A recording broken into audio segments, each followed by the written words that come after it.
Hey guys. So some of you guys know I worked at home for a call center for about 4 years before taking the journey that I'm on right now. So I know a lot of you guys are switching to teleworking and you may have done it before, but not for an extended period of time, and it may be taking its toll on you. So I wanted to give you guys some quick tips and stuff for things that I use to kind of help me get through it as best as I possibly could. So, without further ado, I'm going to give you my list. So, the first one I have is brush your teeth. I know it sounds like something so stupid and so simple, but it's the truth. Brushing your teeth, it kind of signals, hey, it's a new day, it's time to get started, and even getting dressed and all that other stuff. Doing those things keep you from sinking into the sloth place, as I like to call it. Um, being not having to be around coworkers and stuff like that, it can kind of sometimes let certain habits and things slide. And this is the best way to still allow yourself a relaxed way of doing things, but allowing you to also make sure that you still keep in a normal pattern and signal, hey, okay, so this is different. This is different from me just being at home. This is now me going into work, and it allows you to make that mental shift. The second thing is embrace the mullet.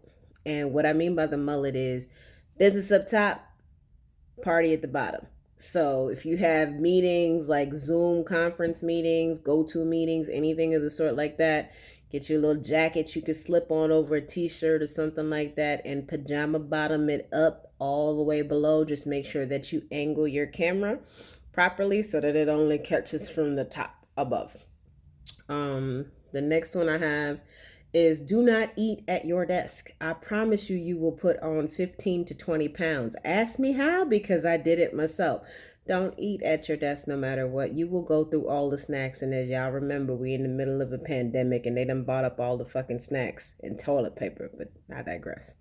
Next one, embrace working for like an hour to 2 hours and then taking like a 15-minute break. I never understood why my job did that setup the way that it did, but it actually makes sense that I can just work mindlessly for hours and hours and hours. It eventually takes a toll on you. You do need to step away from the computer. You do need some kind of distraction.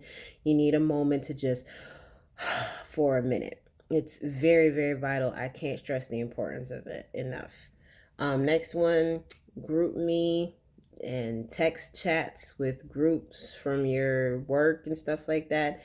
Whether we like it or not, the people at our jobs are a part of our social training in a way of speaking. So it helps maintain some of the normalcy. This is vital for extroverts. So if you want to be the one to start it, if you haven't already started the WhatsApp group or the group me chat or whatever other chat you guys are using nowadays, I don't know, because I'm an introvert. I don't do that stuff. But it's terrible. But yeah, you guys can go ahead and put everybody together and get that going. And introverts, I highly recommend that you either find an introvert. Chances are they've already, extrovert. Chances are they've already spotted you, and allow them to add you into the chat. And the reason for that is because you don't want to revert into full like hermit mode, and then you got to go back to work and you got to relearn all the social conventions and stuff like that. It'll make things very awkward very quickly. Um, when your day is done, so is your work. Log the fuck out. Mentally, spiritually, emotionally, everything. Fuck that job when the day is done. I don't mean it in a way of saying like, oh, whatever. No, I mean, fuck that job. Because when you're home and, your day is done, you need to be home. You don't need to be worrying about what projects you're working on. None of that shit. Fuck that shit. Shut your brain off. Go veg out for a second so you can be comfy, cozy, whatever. Just turn that shit off. Decompress with something you like. Why y'all think I used to paint so fucking much? I'd be painting, I'd be crafting, I was making blankets on my break. I was doing a whole bunch of creative shit because my brain needed an expression and an outlet because it was doing a lot of repetitive work. I worked again in a call center, so it was pretty much doing the same thing over and over again. Some of you guys are going to be doing more mentally complex work, and your brain is going to need to take a moment to just relax. Play chess, go find a game that you like, go play on World of Warcraft or Dungeons and Dragon, or I don't know, Halo or something. I don't game, so I can't tell you. But go do that. I had a lot of people that I work with, they would game after work just to release some of the stress as well too. I had a lot of people who would go and craft, create t-shirts, do all these other things. Whatever it is you do, fire up that fucking cry cut and get to work, and just allow yourself to just relax and decompress after that. And not for the intention of making money either. Fuck doing that for just 2 seconds because you need a sacred space where you can just be yourself. Um, Next one, because you're doing so much mental work, don't neglect your physical health. I made that mistake and it cost me a lot as far as my health was concerned. I'm only now starting to continue to stay where I need to because I picked up the lessons that I needed to learn, not snacking at my desk, not eating unnecessarily because I was bored.